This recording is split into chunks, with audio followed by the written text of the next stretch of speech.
Assalamualaikum warahmatullahi wabarakatuh.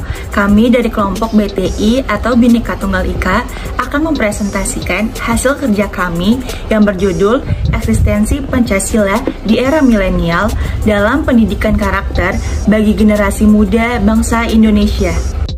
Namun sebelum itu, akan saya perkenalkan anggota-anggota kelompok kami.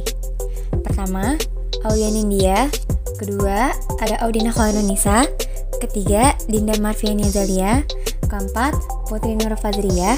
Kelima, Fatia Raihan Kamal. Keenam, Gemma Hidayatullah. Ketujuh, Reynaldiansyah. Kedelapan, Muhammad Rafa. Dan terakhir ada Muhammad Rizky. Pancasila sebagai urat nadi bangsa Indonesia sangatlah tergambar jelas dalam kehidupan bermasyarakat bangsa Indonesia. Tidak hanya berperan sebagai dasar negara, Pancasila juga menjadi pandangan hidup bagi bangsa Indonesia. Sebagai dasar negara, Pancasila menjadi pondasi dari berdirinya NKRI. Sedangkan sebagai pandangan hidup bagi bangsa Indonesia, Pancasila menjadi patokan bagi seluruh masyarakat Indonesia dalam menjalankan segala aktivitasnya. Dengan nilai utama yang terdapat dalam Pancasila, yaitu ketuhanan, kemanusiaan, persatuan, kerakyatan, serta keadilan, menjadikan generasi muda bangsa Indonesia tidak perlu lagi untuk menyelami beragam bentuk pendidikan karakter. Karena keberagaman yang terdapat dalam nilai Pancasila ini sudah menjadi moral dasar dalam pendidikan karakter. Pendidikan karakter sendiri menurut Likona adalah sebuah upaya yang sungguh-sungguh untuk membantu seseorang memahami, peduli, dan bertindak dengan landasan nilai-nilai etis. Pendidikan karakter atau karakter education mempunyai kaitan yang erat dengan pendidikan moral. Hal ini dikarenakan pendidikan karakter memiliki misi untuk terus membentuk dan melatih kemampuan individu serta perbaikan diri, khususnya untuk para generasi muda agar kelak saat dewasa nanti mereka memiliki kehidupan yang baik. Secara umum, pengaruh pendidikan semacam ini adalah untuk membentuk karakter mahasiswa dan menjadikannya sebagai pribadi yang bermoral, berbudi luhur, toleran, dan berperilaku baik. Oleh karena itu, kita sebagai generasi muda dalam membentuk pendidikan karakter dalam Pancasila harus memiliki karakter dan moralitas yang baik agar dapat menanamkan nilai Pancasila dalam kehidupan sehari-hari dengan mengarahkan dan menyadarkan generasi muda dalam hal yang positif, sehingga dapat menjadi pelopor perubahan dan menentukan sejarah perjalanan bangsa Indonesia ke arah yang lebih baik. Berdasarkan Pancasila yang digali dari nilai-nilai budaya bangsa menjadi nilai-nilai yang diinternalisasi dalam kehidupan sehari-hari. Tujuan dari artikel yang kelompok kami buat adalah untuk mengetahui pengaruh eksistensi Pancasila era milenial dalam mendidik karakter bagi generasi bangsa terutama di perguruan tinggi dalam bidang pendidikan. Selanjutnya ada kerangka teoritis. Yang pertama, Pancasila dalam perspektif pendidikan. Pancasila adalah pegangan hidup yang harus diingat dan diayomi oleh seluruh rakyat Indonesia, terutama dalam bidang pendidikan. Pancasila adalah dasar pendidikan nasional. Oleh karena itu, hubungan ideologi negara dan filosofis pendidikan tidak dapat dipisahkan. Hal ini membuat Pancasila menjadi suatu sistem hierarki yang saling berhubungan satu sama lain. Dan yang kedua, ada implementasi nilai Pancasila dalam bidang pendidikan. Pancasila merupakan ideologi negara dan sangat penting dalam perspektif pendidikan untuk membentuk moral mahasiswa. Hal tersebut dapat mendorong mahasiswa untuk melakukan tindakan sesuai dengan isi Pancasila pada setiap kegiatan yang diadakan di lingkungan kampus, yang bertujuan untuk membentuk sifat Pancasila pada mahasiswa. Dan yang ketiga, ada sistem pendidikan Indonesia. Di Indonesia terdapat sistem pendidikan. Indonesia mempunyai 4 sistem pendidikan, yaitu ada SD, sekolah dasar, SMP, sekolah menengah pertama, SMA, sekolah menengah akhir, dan perkuliahan. Dalam sistem pendidikan terdapat sistem pengajaran yang merupakan sistem yang dibagi menjadi beberapa kategori, dan salah satunya yaitu sistem nilai. Dari hal tersebut, para pelajar akan diwajibkan untuk bersikap jujur, disiplin dalam memanage waktu, dan bertanggung jawab. Berikutnya adalah hasil dan pembahasan dari artikel yang telah kami kerjakan. Peran politik dalam pendidikan karakter. Pendidikan karakter secara politik merupakan suatu perwujudan atau implementasi dari suatu politik yang ingin mewujudkan penguatan terhadap pendidikan karakter bangsa. Politik yang dilakukan oleh pemerintah terhadap pembangunan bangsa yang diantaranya diterapkan melalui dunia pendidikan nasional adalah untuk mewujudkan karakter bangsa yang lebih baik melalui proses jenjang pendidikan. Salah satu hal yang penting untuk dilakukan yaitu adalah menetapkan pendidikan politik yang tegas dan dapat membangun karakter bangsa. Karena tidak ada negara maju tanpa politik pendidikan yang benar. Ya, yang selanjutnya akan dibahas adalah kajian demokrasi. Nah, dalam kajian demokrasi ini, pendidikan secara demokratis dikembangkan berdasarkan nilai-nilai Pancasila dan demokrasi seperti toleransi, bebas mengumumkan pendapat, memahami keanekaragaman masyarakat, saling menghargai kebersamaan, dan keseimbangan. Nah, sikap demokratis ini akan tumbuh dalam diri generasi muda, salah satunya dengan cara menggunakan pemberitahuan yang lebih menarik dan terkesan enak didengar oleh rakyat.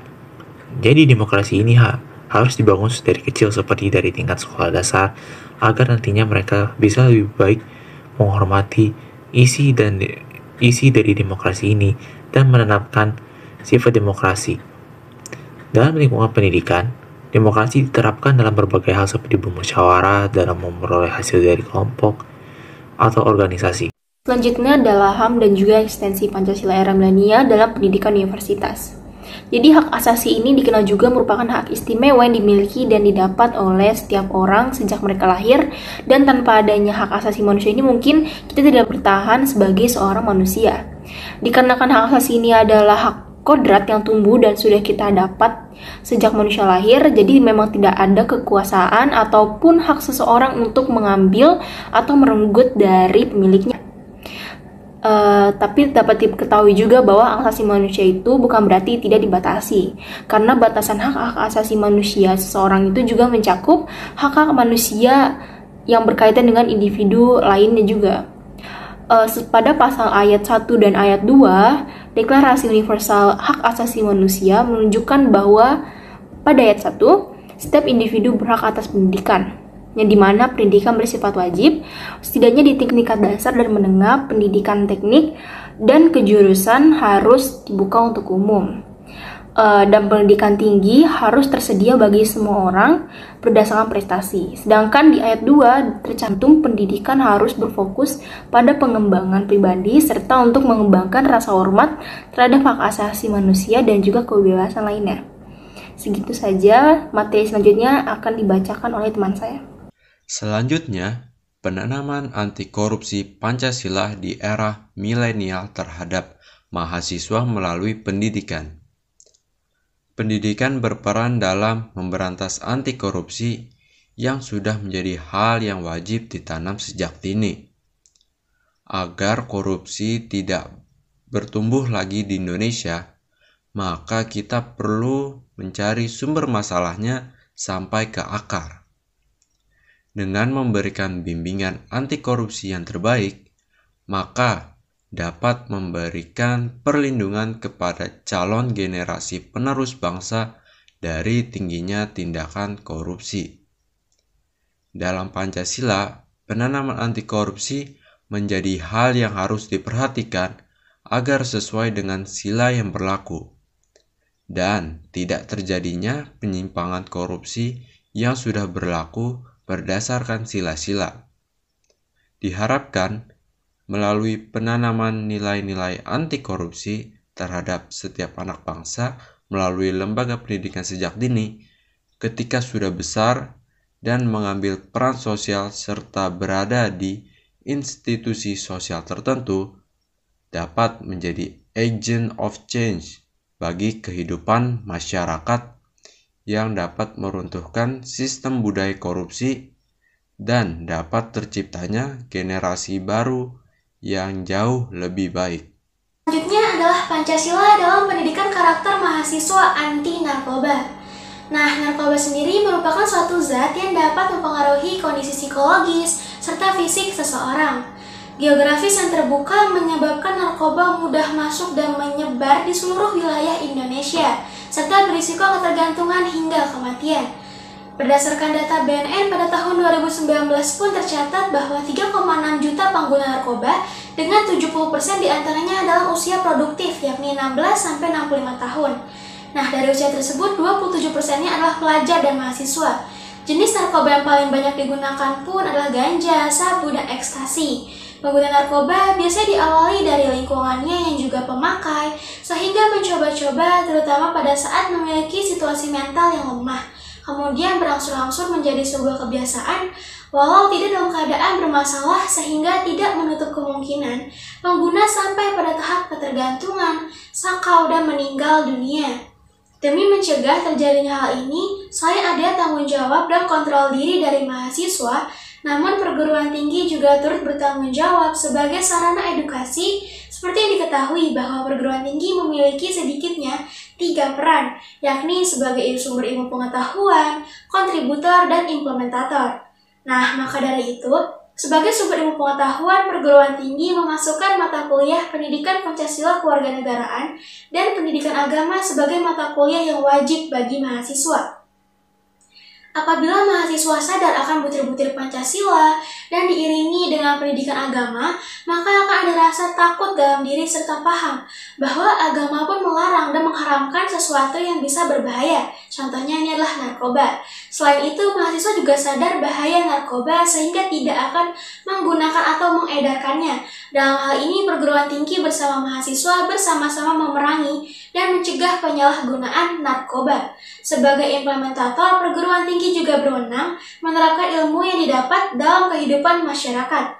Lalu, mahasiswa sebagai penggerak atau agen perubahan pun patut memiliki rasa peduli dan menjaga agar tidak ikut terjerumus narkoba.